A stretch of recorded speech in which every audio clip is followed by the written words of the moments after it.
आप देखेंगे कि देश में कुल एक्टिव केसेस की संख्या बढ़कर 5,40,720 हुई है। ये 4% से कुछ अधिक है। और अगर मृत्यु देखें तो वो 1,62,000 हैं, ये 1.34% है। और रिकवरी रेट देखें तो ये 94% है।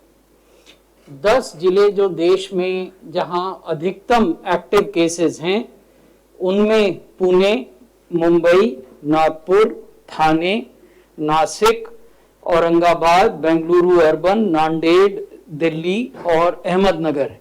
अगर हम देखें कि जिन राज्यों में ये केस बढ़ रहे हैं वहां पॉजिटिविटी की दर क्या है, ये महत्वपूर्ण है। महाराष्ट्र में पॉजिटिविटी 23% है।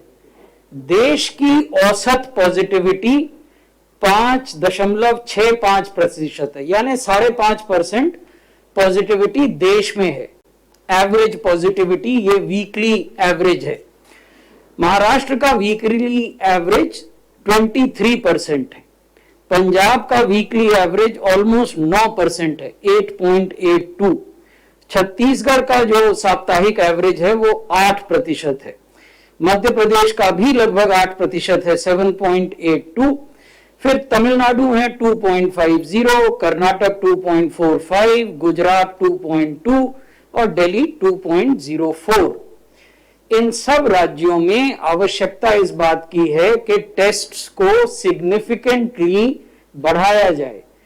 जो टेस्ट होते हैं जिससे पता चलता है कि कोई व्यक्ति पॉजिटिव है कि नहीं है, उनको बढ़ाने की आवश्यकता। हमने अलग से आपको दिखाया है कि पिछले सप्ताह किस राज्य ने कितने टेस्ट किए। तो ये जो संख्या है इसको एक्सपोनेंशियली बढ़ाने की जरूरत है, सिग्निफिकेंटली बढ़ाने की जरूरत है। और इन टेस्ट्स में आरटीपीसीआर का जो प्रोपोर्शन है, अनुपात है, उसको भी बढ़ाने की आवश्यकता है। ये एक सप्ताह के आंकड़े हैं, इसलिए हम आपको क्यूमुलेटिव आंकड़े नहीं दिखा रहे कि उसमें इन्फेक्शन रीसेंट पास्ट में कैसे बिहेव कर रहा है, वो चीजें छूट जाती हैं। और अगर आप वीकली आंकड़े देखते हैं तो आपको यह पता चलता है कि पिछले दिनों में बीमारी या इन्फेक्शन का फैलाव किसी भी राज्य में या जिले में कैसे हुआ। तो ये देश के आंकड़े भी जो पॉजिटिविटी के हैं वीकली हैं, और राज्यों के जो चिंता का विषय है, जो राज्य हैं, उनके आंकड़े भी वीकली आंकड़े हैं। पंजाब में 24,143 एक्टिव केसेस हैं। पंजाब में भी फरवरी के दूसरे सप्ताह में 240 केस औसतन प्रतिदिन आते थे। ये संख्या बढ़कर अब 2,742 केस हो गई है। और जैसा कि हमने आपको पहले बताया था कि पंजाब की पॉजिटिविटी ऑलमोस्ट 9% है। इसका अर्थ यह है कि आप पर्याप्त संख्या में टेस्ट नहीं कर रहे हैं, और आप जितने पॉजिटिव लोग हैं न तो उनको चिन्हित कर पा रहे हैं और न ही उनको अलग से फिजिकली आइसोलेट कर पा रहे हैं। This signifies that neither are you doing adequate number of tests, nor are you able to promptly isolate the positive people.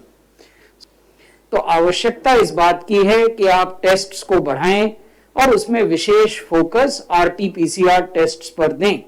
Rapid antigen tests का इस्तेमाल स्क्रीनिंग टेस्ट्स के रूप में किया जाए, और ये इस्तेमाल रैपिड एंटीजन टेस्ट का आप घनी आबादी वाले इलाकों में करें।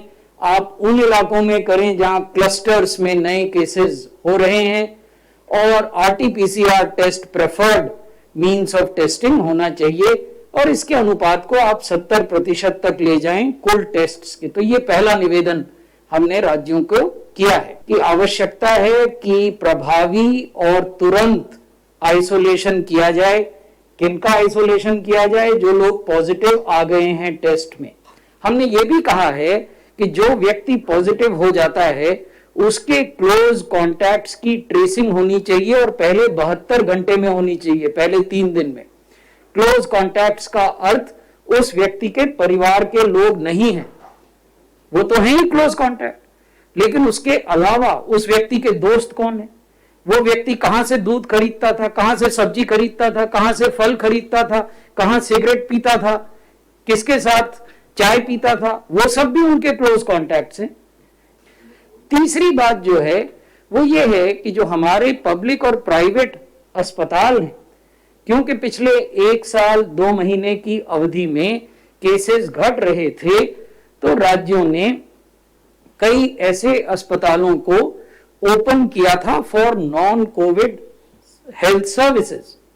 तो हमने राज्यों का अनुरोध ये किया है कि यदि आवश्यकता इस बात की है कि उन्हें पुनः परिवर्तित किया जाए into dedicated COVID facilities, so that decision must be taken and must be taken now.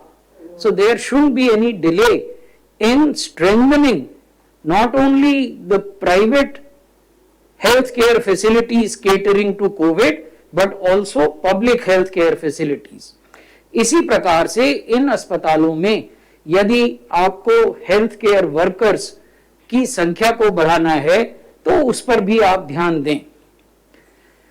चौथी अनुरोध जो हमने की है राज्यों से वो ये है कि कोविड एप्रोप्रिएट बिहेवियर को इन्फोर्स किया जाना चाहिए। और इन्फोर्स किए जाने का अर्थ ये है कि आपके पास जो भी संसाधन हैं आप परसुएड करें, कम्युनिटी के इन्फ्लुएंसर्स का इस्तेमाल करें, कानून का इस्तेमाल करें, फाइन करें, जो भी आपके पास साधन हैं उन सभी साधनों का उपयोग करते हुए ये सुनिश्चित करें कि लोग मास्क पहने। जैसा कि हम आपको बार बार बताते हैं, 10 नेशनल लैब्स हैं जिनका एक कंसोर्शियम है जिसको हम इंसाकॉग के नाम से जानते हैं। इन 10 लैब्स ने अब तक 11,64 जीनोम सीक्वेंसिंग दिसंबर से लेकर अब तक की हैं और इन्होंने पाया है कि उसमें 807 यूके वेरिएंट हैं, 47 साउथ अफ्रीकन वेरिएंट हैं और 1 ब्राजीलियन वेरिएंट इन्होंने पाया है।